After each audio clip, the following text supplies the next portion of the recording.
Je suis donc fils d'instit. Mon père vient d'être muté dans un poste disciplinaire. Et j'entends une conversation dont je garde le souvenir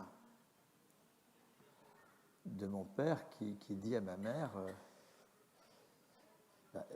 ils ne peuvent pas me mettre à la porte.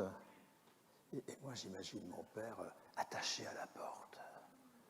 Je dis, mon père attaché à la porte.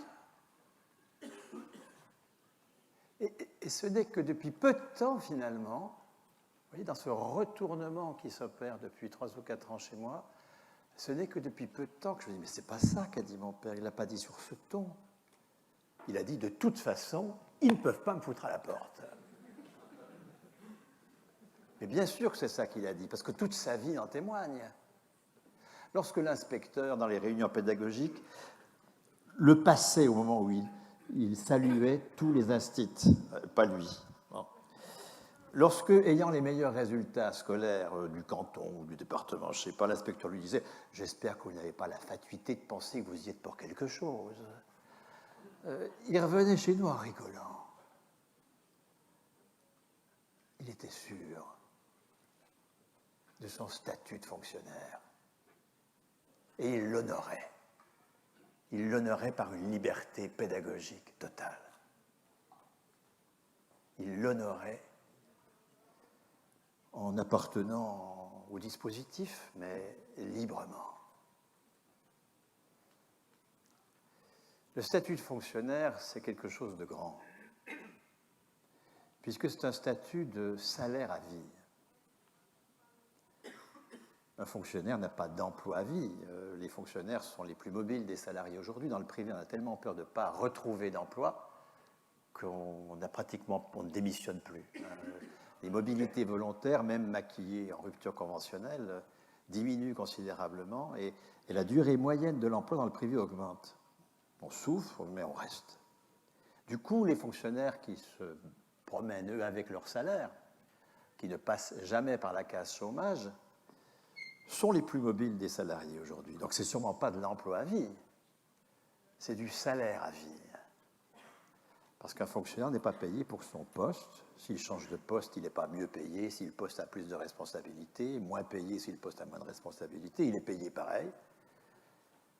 Il est payé pour son grade. Il est payé pour un attribut qui lui appartient. Et de fait, il n'a pas d'employeur. Un fonctionnaire d'État n'a pas d'employeur. C'est-à-dire que personne ne peut lui dire, parce qu'il serait un supérieur hiérarchique quelconque, je t'embauche, je te licencie. Alors que, dans une logique capitaliste, la validation sociale de notre activité, ce qui transforme notre activité en travail, ce qui transforme notre diplôme, capacité à produire des valeurs d'usage, en travail, en qualification, capacité à produire de la valeur économique, c'est cette fonction d'une violence sociale singulière qu'est l'employeur. L'employeur, ce n'est pas le chef d'entreprise, ce n'est pas le supérieur hiérarchique.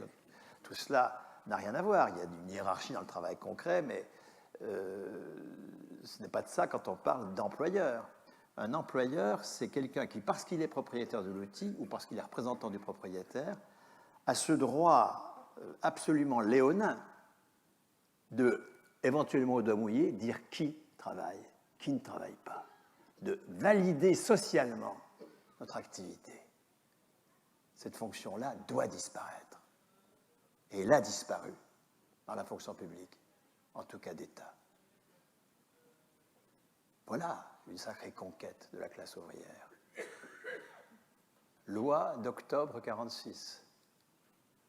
Ministre d'État construisant la loi et la faisant voter contre la SFIO ou contre le MRP, Maurice Thorez. Vous savez, l'homme de Moscou.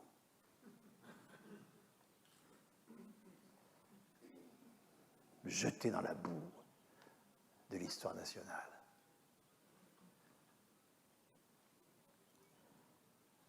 Non pas l'inventeur, il y a eu toute une bagarre pendant toute la première moitié du XXe siècle, mais celui qui met en place dans la loi le statut de la fonction publique d'État, qui fait depuis toujours l'objet d'une haine de classe. Vous comprenez, des gens qui ne dépendent pas du chantage à l'emploi, qui ne dépendent pas de la subordination à un employeur. C'est insupportable pour la classe dirigeante. Mon père, comme beaucoup de fonctionnaires qui sont à la hauteur de leur statut, tous ne le sont pas, exprime cette liberté au travail que rend possible le salaire à vie. Et parce qu'il y a une telle subversion du rapport capitaliste de travail dans le salaire à vie des fonctionnaires, l'opinion publique, travaillée par la culture bourgeoise, par toute une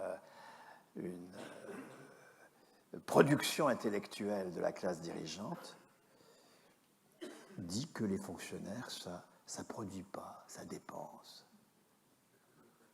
Il y a dans la vidéo d'Usul, qu'un certain nombre d'entre vous, les plus jeunes, connaissent, sur le salaire à vie. USUL, hein, vous faites sur un moteur de recherche, USUL Frio, et puis vous allez tout de suite tomber sur une vidéo de 35 minutes sur le salaire à vie. Et il y a un moment assez fandard où nous sommes devant l'activité tondre du gazon. Alors voilà, je suis dans mon jardin, je tonds mon gazon. Je ne travaille pas. Un employé municipal tond du gazon. Il dépense. Un salarié de Veolia tond du gazon, il produit. Vous voyez que nous sommes dans une mystification intellectuelle. Bien sûr que l'employé municipal produit. Mais s'il y a une telle campagne pour dire qu'il dépense, c'est parce qu'il produit de façon anticapitaliste, sans employeur, sans mettre en valeur de capital. La classe ouvrière, vaincue de l'histoire, et vous rigolez. Il y a 5 millions de fonctionnaires dans ce pays. Ce n'est pas quelques individus isolés.